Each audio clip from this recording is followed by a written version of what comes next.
నమస్కారం. మీ ఇంట్లో ఎవరైనా విదేశాల్లో సంపాదిస్తున్నారా? లేదంటే మీరే వేరే రాష్ట్రంలో ఏదైనా వ్యాపారం చేస్తున్నారా? అయితే ఏ ఆదాయం మీద మన దేశంలో పన్ను కట్టాలి, దేనికి కట్టక్కర్లేదనే దానిపై మీకు పూర్తి స్పష్టత ఉందో? ఈ క్లారిటీ ఇచ్చేదే ఆదాయపు పన్ను చట్టంలోని సెక్షన్ 5. దీని గురించి సరిగ్గా తెలుసుకోకపోతే కొన్నిసార్లు అనవసరంగా నోటీసులు వచ్చే ప్రమాదం కూడా ఉంది. సరే, మరి దీని గురించి వివరంగా తెలుసుకుందాం రండి. ఇక్కడ రామయ్య గారు అడుగుతున్న ప్రశ్న, ఇది కేవలం ఆయన ఒక్కరి సమస్యే కాదు, మనలో చాలామందికి ఎదురయ్యేదే.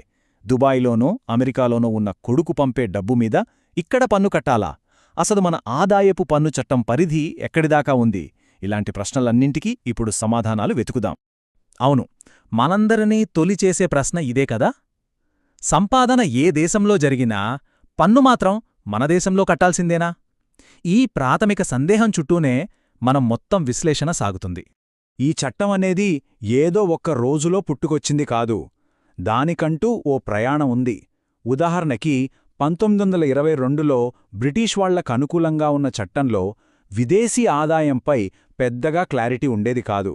కాని 1961లో వచ్చిన చట్టం సెక్షన్ 5 ద్వారా నివాస స్థితి ఆధారంగా ఒక సమగ్రమైన పరిధిని తీసుకొచ్చింది. ఇక లేటెస్ట్గా 2020 సవరణలు దీనికి మరిన్ని కొత్త మెరుగులు దిద్దాయన్నమాట. సరే, ఇక అసలు మ్యాటర్లోకి వచ్చేద్దాం. ఈ సెక్షన్ 5 అంటే ఏంటి? వినడానికి కొంచెం కష్టంగా అనిపించొచ్చు, కానీ చాలా సింపుల్. భారతదేశంలో ఎవరి ఆదాయం పన్ను పరిధిలోకొస్తుంది, ఎవరిది రాదు అని ఖచ్చితంగా చెప్పే రూల్ బుక్ ఇవే. చూడండి, ఇక్కడే ఉంది అసలు కిటుకంతా. మీరొకవేళ భారతీయ నివాసి అంటే రెసిడెంట్ అయితే, మీరు ఇండియాలో సంపాదించినా విదేశాల్లో సంపాదించినా రెండింటి మీద ఇక్కడ పన్ను కట్టాలి. అదే మీరు విదేశీ నివాసి అంటే నాన్ రెసిడెంట్ అయితే కేవలం భారతదేశంలో పుట్టిన లేదా అందుకున్న ఆదాయంపై మాత్రమే పన్ను కడితే చాలు. యొక్క పాయింట్ అర్థమైతే చాలు, సగం కన్ఫ్యూజన్ పోయినట్టే. ఈ చట్టం మొత్తం రెండు ముఖ్యమైన స్తంభాల మీద నిలబడుందన్నమాట. మొదటిది ఆదాయం అందడం. అంటే మీరు అమెరికాలో చేసిన పనికి జీతం నేరుగా మీ ఇండియా బ్యాంక్ అకౌంట్లో పడిందనుకోండి, అది ఇక్కడే అందినట్లు లెక్క. ఇక రెండవది ఆదాయం పుట్టడం. మీరు లండన్లో ఉండి ఇండియాలోని మీ ఇంటిపై వచ్చే అద్దెని అక్కడే వసూలు చేసినా ఆ ఆదాయం పుట్టింది మాత్రం ఇండియాలోనే కదా, కాబట్టి దానిపై ఇక్కడే పన్ను కట్టాలి. అయితే కథ ఇక్కడితో అయిపోలేదు. ఇంకొన్ని ముఖ్యమైన విషయాలున్నాయి, వాటి గురించి కూడా తెలుసుకోవాలి కదా. ఒక భారతీయ నివాసి విదేశాల్లో సంపాదించి అక్కడే పన్ను కట్టినా సరే ఆ వివరాలనిక్కడ ఖచ్చితంగా చూపించాలి.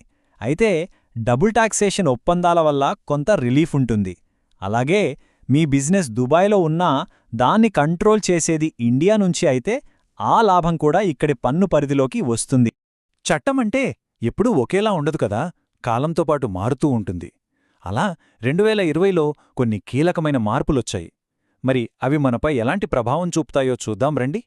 ఈ 2020లో వచ్చిన మార్పులు ముఖ్యంగా ఎవరికోసమంటే విదేశీ సంస్థలు మన దేశంలో పెట్టే పెద్ద పెద్ద పెట్టుబడులకు సంబంధించినవి అన్నమాట.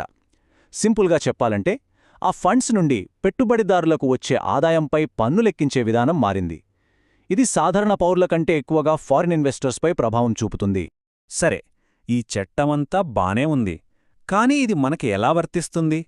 మన పరిస్థితికి తగ్గట్టుగా ఒక క్లియర్ రోడ్ మ్యాప్ చూద్దాం. అప్పుడు సందేహాలన్నీ తీరిపోతాయి. రామయ్య గారిలాంటి చిన్న వ్యాపారస్తుల కోసం ఇది. చూడండి, మీ వ్యాపారం ఇండియాలో ఉందా? అయితే మీరు సంపాదించే ప్రతి పైసా పన్ను పరిధిలోకి వస్తుంది. సింపుల్. మీరు వేరే రాష్ట్రాల నుండి ఆన్లైన్లో ఆర్డర్లు తీసుకున్నా సరే ఆ ఆదాయం కూడా ఇండియాలోనే పుట్టినట్టు లెక్క. కాబట్టి లెక్కలు చాలా జాగ్రత్తగా మెయింటైన్ చేయడం ముఖ్యం. ఇక మన రామయ్య గారి అసలు ప్రశ్నకు సమాధానం. మీ అబ్బాయి విదేశీ నివాసి అంటే నాన్ రెసిడెంట్ అయితే అతను అక్కడ కష్టపడి సంపాదించి మీకు పంపే డబ్బు మీద ఇక్కడ ఇండియాలో పన్ను కట్టాల్సిన అవసరం లేదు. సో మీ రోడ్ మ్యాప్ ఏంటంటే బ్యాంక్ లావాదేవీల వివరాలలో గిఫ్ట్ లేదా కుటుంబ నిర్వహణ ఖర్చు అని స్పష్టంగా రాయించడం చాలా మంచిది. ఇక ఫారిన్ ఇన్వెస్టర్స్ విషయానికొస్తే చెప్పాను కదా, 2020 మార్పుల తరువాత వాళ్ల రూల్స్ కొంచెం మారాయి. సో వాళ్లు తమ పెట్టుబడులని కొత్త నిబంధనల ప్రకారం ఓసారి సరిచూసుకోవడం చాలా ముఖ్యం. ఇదంతా తెలుసుకున్నాం సరే, అయినా పొరపాటున ఇన్కమ్ ట్యాక్స్ ఆఫీస్ నుండి నోటీస్ వస్తే ఏం చెయ్యాలి? అస్సలు భయపడాల్సిన పనిలేదు. ఎందుకంటే మీ చేతిలో ఒక పవర్ఫుల్ ఆయుధం ఉంది. అదే చట్టపరమైన రక్షణ. ఇదిగో ఇదే మీరు వాడాల్సిన ఆయుధం. ఒకవేళ నోటీసొస్తే మీరు చాలా ధైర్యంగా, స్పష్టంగా ఈ ఒక్క మాట చెప్పండి. సార్, ఆదాయపు పన్ను చట్టం సెక్షన్ 5 ప్రకారం ఒక విదేశీ నివాసికి విదేశాల్లో వచ్చిన ఆదాయం ఇండియాలో పన్ను పరిధిలోకి రాదు. ఇది కేవలం కుటుంబ అవసరాల కోసం పంపిన మొత్తం మాత్రమే. ఈ ఒక్క వాక్యం చాలు, మీకు చట్టంపై ఎంత పట్టుందో వాళ్లకర్థమైపోతుంది. మొత్తం మీద మనం ఏం నేర్చుకున్నాం? ఈ సెక్షన్ 5 అనేది మనల్ని భయపెట్టడానికి కాదు, మనకొక క్లారిటీ ఇవ్వడానికుంది. అదొక్కటే మనం గ్రహించాల్సిన ముఖ్య విషయం. సెక్షన్ 5 ఒక రకంగా చెప్పాలంటే మీ ఆదాయానికి ఒక బోర్డర్ లైన్ లాంటిది.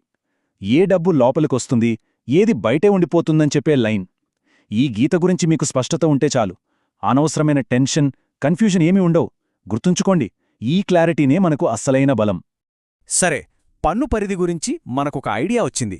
కానీ ఈ మొత్తం కథలో నివాసి అనే పదం చాలాసార్లు విన్నాం కదా. అసలు ఇన్కమ్ ట్యాక్స్ చట్టం ఒక వ్యక్తిని నివాసి అని ఎలా డిసైడ్ చేస్తుంది? ఎందుకంటే ఈ ఒక్క పదం మీ మొత్తం పన్ను లెక్కల్నే మార్చేయగలదు. సో దాని గురించిన పూర్తి వివరాలతో సెక్షన్ 6 పై మా తర్వాతి విశ్లేషణలో కలుద్దాం. అస్సలు మిస్ అవ్వకండి.